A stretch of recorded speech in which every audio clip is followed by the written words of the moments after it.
భూమి ఆకాశం తిరగబడ్డా, తుఫానులు వచ్చినా, భూకంపం వచ్చినా, భూమి బద్దలైనా నేను మాట ఇస్తున్నా 15 ఆగస్టు లోపల తెలంగాణ రైతాంగానికి 15 ఆగస్టు లోపల తెలంగాణ రైతాంగానికి 2 లక్షల రూపాయల రుణమాఫీ చేసి తీరుతా. హరీష్ రావు అన్నావు కదా సిద్దిపేటకు రాజీనామా చేస్తా అని.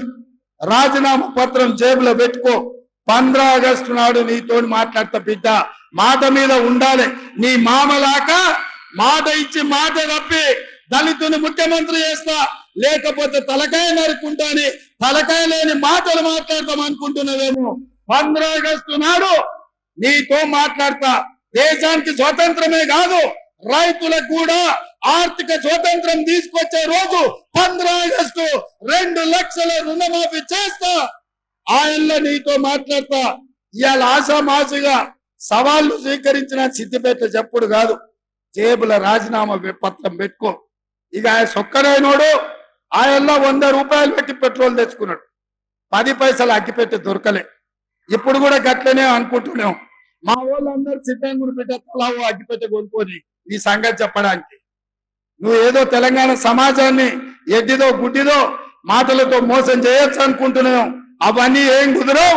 15 ఆగస్టు నాడు నీ ఆఖరి శాసనసభ సభ్యత్వం రైతు రుణమాఫీ చేసి నీ సంగతి తెలుస్తాను తెలియజేస్తూ మీ రేవంత్ రెడ్డికి మొన్న నేను ఛాలెంజ్ చేసిన. ఏమన్నాడు?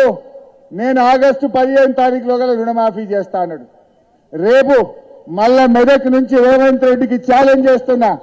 రేపు పొద్దున 10 గంటలకు అసెంబ్లీ ముందు అమరవీరుల స్తూపం దగ్గరికి నేను వస్తా ఉన్నా. నా రాజీనామా లేఖతో నువ్వు వస్తావా?